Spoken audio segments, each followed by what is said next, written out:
우리 생애의 한순간을 우리는 이와 같이 마주하고 있습니다. 소중한 만남이 아닐 수 없습니다. 제가 오늘 나오면서 생각했습니다. 우리가 1년에 한두 차례씩 어떤 날이 있어가지고 모여서 이 얘기한다는 건 이건 결코 흔한 일이 아닙니다. 또 여러분도 여기 나오실 때 큰맘 먹고 뭐 다른 바쁜 일도 집안에 있을 텐데 모처럼 또 일요일날 가족들과 쉴 텐데 이렇게 마음 먹고 나오시고 저도 이제 새벽부터 일어나서 이렇게 이제 나오고 한다는 것은 우리 이런 만남이 그만치 소중하기 때문에 그렇습니다.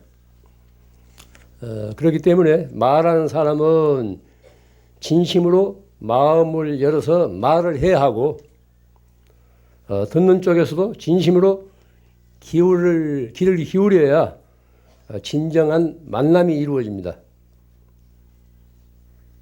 이와 같은 진정한 만남을 통해서 우리들의 정신세계가 더욱 풍요로워질 수 있습니다. 그러나 요즘은 흔히 남의 말에 귀를 기울이려고 하지 않습니다. 한 지붕 아래 사는 가족끼리도 상대방의 말에 진심으로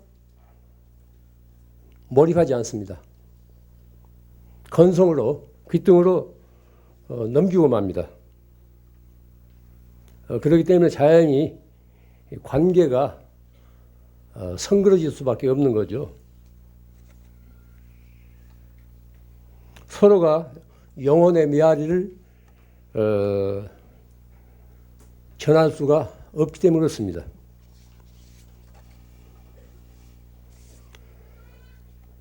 우리가 사는 지금 이 세기가 바로 21세기입니다. 20세기와 크게 이제 다른 점이 몇 가지 있는데 그 중에 또 하나가 이제 정보 매체예요.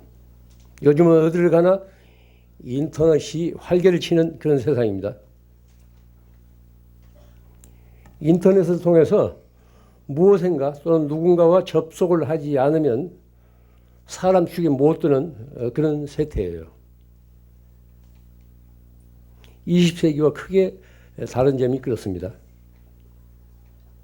인터넷을 이용한 사람들은 두 사람끼리 혹은 불특정 다수인을 상대로 각자의 자리에 뭉클이고 앉아서 수많은 정보를 주고받습니다. 이때 감정을 교환하는 일은 거의 없습니다. 이것은 어디까지나 정보를 주고받기 위한 간접적인 접속이지 직접적인 접촉은 아닙니다. 간접적인 접속은 어디까지나 일방적입니다. 그렇기 때문에 자기 중심적이고 한편 또 이기적입니다.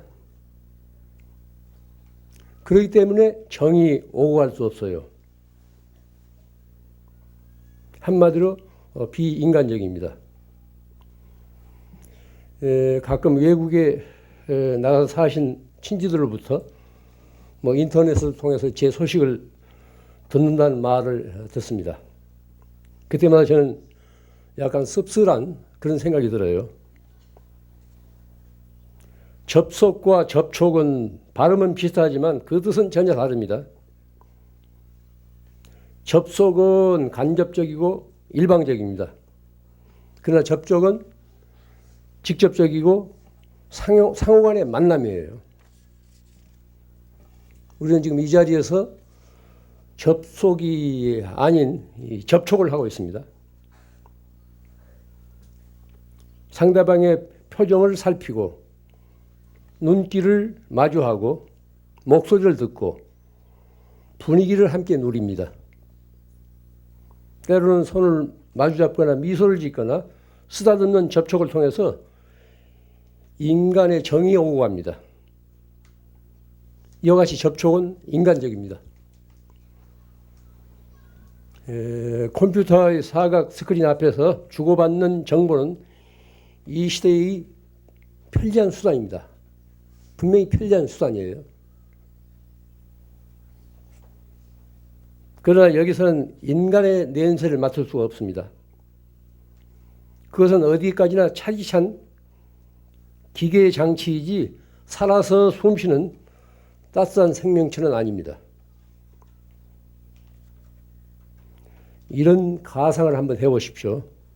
어느 날 갑자기 휴대전화와 컴퓨터와 텔레비전이 우리 곁에서 사라진다고 한번 가정해 보세요.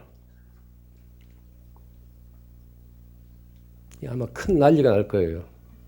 많은 사람들이 삶아서 잃고 생을 포기하는 사람들이 부지기수일 겁니다. 특히 하루에도 수십 통씩 문자 메시지를 주고받고 그 문자 메시지에 매달려 사는 젊은 사람들은 더욱 그렇을 겁니다. 휴대전화와 컴퓨터와 텔레비가 나오기 전에 사람들은 지금보다 훨씬 더 행복을 누리면서 살 줄 알았습니다. 지능적인 사기꾼도 덜 걱정스러웠어요.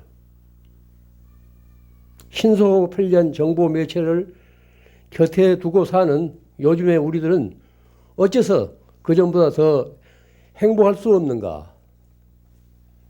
우리가 깊이 생각해야 됩니다. 이렇게 편리한 정보 수단을 가지고 사는데 왜 그전보다 우리가 더 행복할 수 없냐 이겁니다. 세상은 더 살벌해지고 더 극악해지고 사람들은 더 왜소해집니다. 과다한 정보는 분명 이 공해입니다. 과다한 정보, 지나친 정보는 공해예요. 왜냐하면 정보가 사람의 자리를 빼앗기 때문에 그렇습니다. 그래서 데이터 스모그란 말이 있지 않습니까? 데이터 스모그. 과다한 정보는 이게 하나의 오염, 스모그라는 거예요. 매연이라는 거예요. 공해라는 겁니다. 인터넷으로 접속이 안 되거나 해커들에 의해서 방해를 받을 때 마치 세상이 뭐 종말이라도 온 것처럼 그렇게 야단스럽지 않습니까? 어쩔 바를 모른다고. 왜냐하면은 이런 그 연장에 길이 들었기 때문에 뭐든지 즉석에서 해결하려고 해요. 뭐든 즉석에서 끝장을 내려고 한다고. 참고 기다릴 줄을 몰라요. 참고 기다린다는 것은 인간의 덕입니다. 그런데 이렇게 신속한 편리한 기계 장치에 의존하면서 살다 보니까 뭐든지 즉석에서 해답을 꺼내려고 해요. 젊은이들 사이에 자살률이 높은 것도 그겁니다. 그건 한때의 어떤 고비인데 그걸 극복하지 못하고 뛰어내리지 않습니까? 참고 기다릴 줄을 몰라요. 이때 그는 자기 자신이 영혼을 지닌 인간이라는 사실을 까맣게 잊어버리고 있습니다. 우리가 인간이라는 사실을 까맣게 잊어버리고 있다고 해요. 자기 자신을 잃어버린 겁니다. 어떤 것이 중요한지 같이 판단을 해야 돼요. 생활의 도구인 그런 정보 매체가 중요한 것인지 자기 자신이 중요한 것인지 같이 판단을 해야 됩니다. 그런 그 매체 앞에서 그냥 쩔쩔매고 어쩔 줄 몰라 하는 것, 참고 기다릴 줄 모르는 것, 모든 즉석에서 해결하려고 하는 것, 이것은 영혼을 지닌 인간이 할 도리가 아닙니다. 할 생활 태도가 아닙니다. 자기 자신을 잃어버렸기 때문에 그렇습니다. 한낱 생활의 도구에 존속되어 가지고 본질적인 삶을 잃어버린 거죠. 이것이 우리가 지금 살고 있는 요즘의 세태입니다.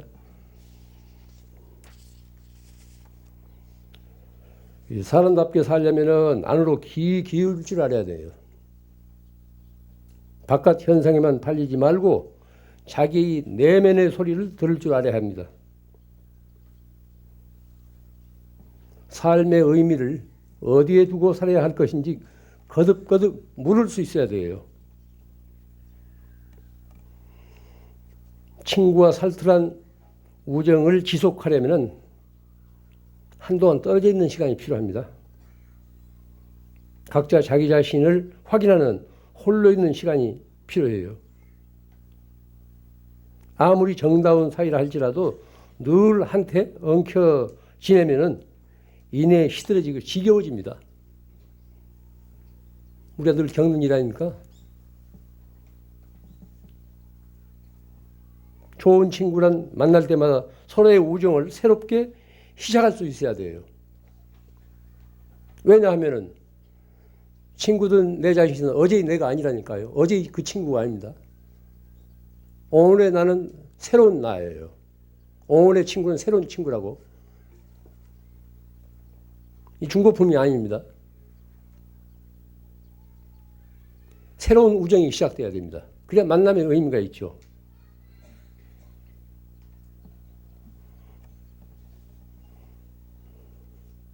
좋은 친구란 만날 때마다 서로의 우정을 새롭게 시작할 수 있어야 돼요.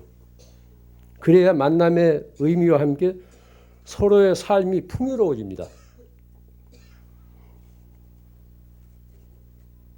만약 제가 날마다 이 자리에 와서 이렇게 떠버린다고 한번 가정해 보세요. 누가 여기 나오겠어요? 가끔 잊어버릴만 하면 한 번씩 나타나기 때문에 이렇게 오는 거지. 넘치는 것은 모자란만 못하다는 지혜로운 명언이 있습니다. 옛 우리 명언들이에요. 넘치는 것은 모자란 것만 못하다는 거예요. 우리에게는 그립고 아쉬운 삶의 여백이 필요해요. 뭐든지 꽉 채우려고 하지 마십시오. 포만 상태는 그건 죽음의 상태입니다. 제가 부품을 수리하면서 느낀 소감을 이 자리에서 몇 가지 말씀드리겠습니다.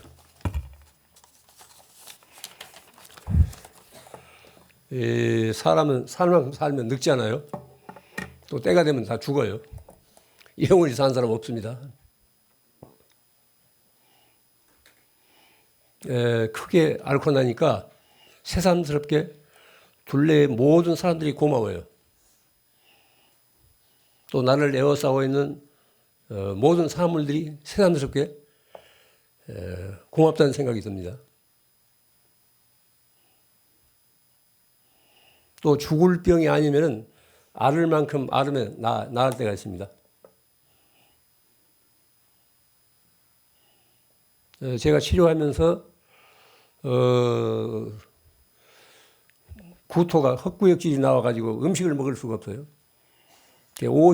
거의 50일 동안 단식 상태였습니다. 제 몸을 본 모두 이웃에서는 간호한 사람들이 마치 부처님도 6년 고행한 그런 그 갈비반 앙상이 남은 그런 그 모습이라고. 그때 제 체중이 한 50kg 미만이었어요. 지금은 뭐 옛날에 다 회복됐는데, 제가 앓으면서 생각이 이렇습니다. 그날 하루하루 즐겁게 살자. 내일은 기약할 수 없습니다. 오늘 우리가 이렇게 이제 만나서 눈부신 봄날 이렇게 마주 앉아서 오랜만에 이제 이야기를 주고받고 그러지만은 내일 일을 누가 합니까? 그날 하루하루 살아야 돼요. 살 수 있어야 됩니다. 하루하루 잘 살아야 돼요. 후회 없이 살아야 됩니다. 그러기 위해서는 우선 내 마음이 활짝 열려야 돼요. 우리가 세상을 살아갈 때 가장 문제가 많은 것이 인간관계 아닙니까? 가족 간의 관계, 친지들과의 관계, 직장에서의 관계, 늘 관계가 문제예요. 그런데 뻔히 알면서도 실제 잘 안 됩니다. 내 마음을 내가 활짝 열 수 있어야 되는데 말은 쉽지만 그렇게 안 돼요.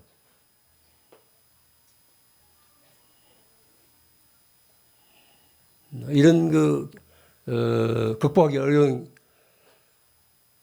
때마다 내가 영원히 사는 존재가 아니다. 언젠가는 이 세상을 하직할 거다. 혹은 내일 내가 이 세상을 하직할지 모른다. 지금 살아있는 이때 내가 나를 비워야 된다. 이유가의 매듭을 풀어야 된다. 이런 그 생각을 철저히 가져야 됩니다. 이렇게 되면은 저절로 마음의 메아리가 상대방에게 전달돼 가지고 그쪽에서도 풀려요. 이 우리가 바쁜 날, 이 좋은 날 이렇게 절에 와서 이런 행사에 참여하는 것도 세상을 보다 지혜롭고 또 너그럽게 살기 위한 길을 찾기 위해서 오신 겁니다. 문제는 내 마음을 내가 어떻게 쓰느냐에 달려 있어요. 이 세상을 잘 살고 못 사느냐 하는 것은 내가 내 마음을 어떻게 쓰느냐에 달려 있습니다. 흔히 절에서 이제 마음을 찾는다고 하지 않습니까? 뭐 참선할 때, 염불할 때 마음을 찾아라. 눈에 보여야 마음을 찾죠. 지극히 관념적인 소리입니다. 마음을 제대로 쓸 줄 알아야 돼요. 용심. 내가 내 마음을 제대로 쓸 줄 알아야 됩니다. 쓸 줄 알아야 됩니다. 쓸 줄 알 때 내 마음이 열려요. 온전하게 쓸 줄 알면 내 마음이 열리고 잘못 쓰면은 겹겹으로 닫힙니다. 순간순간 하루하루 내 마음을 활짝 열고 산다면은 둘레의 모든 것이 긍정적으로 나를 반깁니다. 또 나를 받아들입니다. 또 어려운 일이 있더라도 우리가 이 사바세계에서 살아가는데 어려운 일이 없는 사람들이 어디 있습니까? 어려운 일이 없는 집안이 어디 있습니까? 어려운 일을 피하려고 하지 마십시오. 어려운 일을 그대로 받아들일 수 있어야 돼요. 피하려면 피할 수 없는 겁니다. 받아들여야 돼요. 제가 이제 알으면서 속으로 느낀 것이 왜 내가 이 나이에 지금 잘 와서 이때 와서 이렇게 이제 중병에 걸려가지고 이렇게 치료를 해야 되는가 이런 생각을 하니까 모든 게 다 그 나름의 의미가 있어요. 남이 아는데 나만 알지 않다고 하게 되면은 남의 사정도 모르고 내가 얼마나 오만해요. 이 몸을 가지고 이 세상에 태어나면 언젠가 다 앓게 마련이라고 생로병사하잖아요. 좋다. 이 과정을 통해서 내가 인간적으로나 수행자로서 보다 성숙해지리라. 이런 생각을 하면서 투병을 하니까 마음에 여유가 생겨요. 모든 것을 그대로 이제 내가 받아들이겠다는 이런 생각을 가지니까 마음에 여유가 생기더라고요.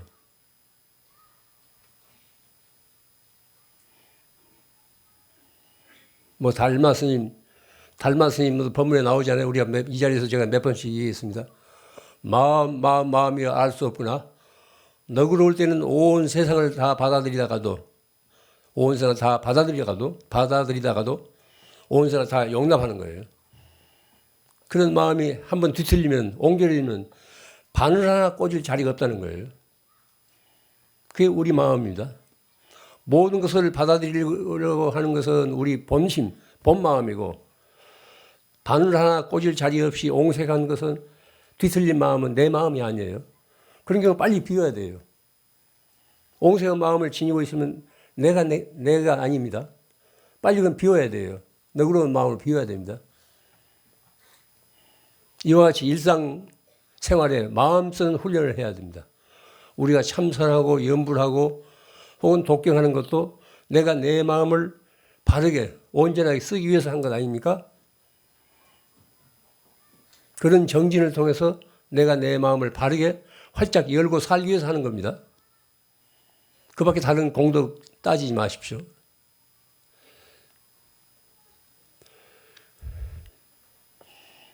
또 우리가 하루하루 살아가는 게 인생이 학교예요. 배움입니다. 어제 몰랐던 것을 오늘 배우게 돼요. 그러면서 거기서 어떤 삶의 어떤 묘미 같은 걸 스스로 터득하게 됩니다. 거듭 말씀드립니다. 우리가 사는 것은 지금 이렇게 순간순간 이렇게 살고 있습니다. 이 순간순간을 제정신 차리고 활짝 열린 마음으로 잘 살 수 있어야 됩니다. 아까 말씀드린 한반도 대운하 문제 깊이 명심하고 이게 남의 일이 아닙니다. 명심하기 바랍니다. 또 하루하루 그렇게 열린 마음으로 살면서 사는 일 자체가 즐겁고 기뻐야 됩니다. 그런 과정을 통해서 이웃과의 관계도 원만하게 해소될 수 있어야 됩니다. 네, 이만 마치겠습니다. 감사합니다.